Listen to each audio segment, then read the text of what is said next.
Okay sir. இப்போது ஒருத்தவங்க மேலே செய்வினை இருக்குது, இப்போ ஒருத்தவங்க குடும்பத்து மேலே செய்வினை இருக்குன்னு எப்படி கண்டுபிடிக்கிறது? அதுக்கு வழிமுறைகள் இருக்கா?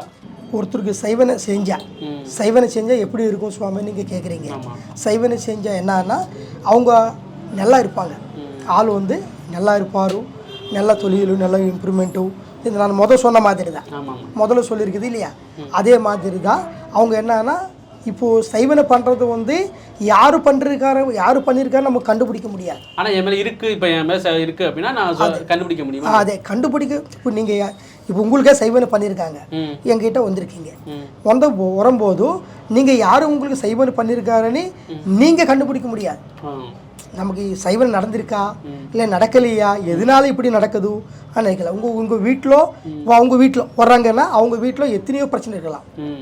சில பேருக்கு வந்து உடம்பு சரியில்லாமல் போகிறது, அதில் சொல்லிட்டு உடம்பு சரியில்லாமல் போகிறது, எந்த ஹாஸ்பிட்டலில் போனாலும் குணம் ஆகாது, சரியாகாது.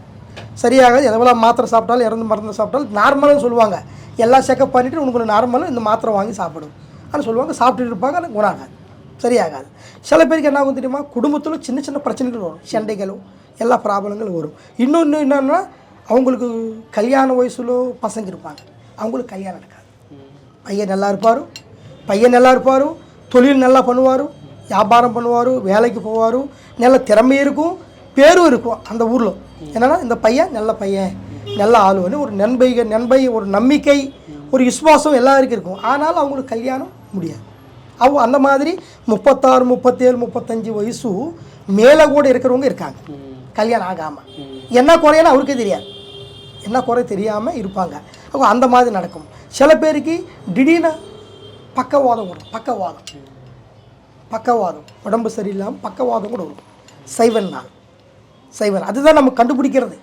நமக்கு சைவன் நடந்திருக்கா, அது நடக்கும்போது நடந்தால் எப்படி தெரிஞ்சுக்கிறது நீங்கள் கேட்டீங்க இல்லையா, அது வந்து நல்ல கேள்வி.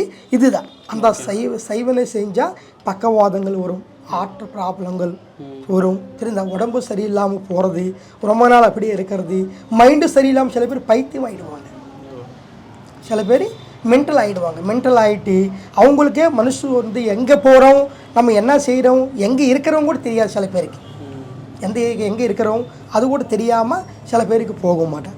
அந்த மாதிரி தான் சைவனை குடும்பத்தில் பொண்டாட்டி புருஷனுக்கு சண்டைகளை வந்து ரொம்ப கஷ்டப்படுவாங்க. அந்த மாதிரி இருக்குது.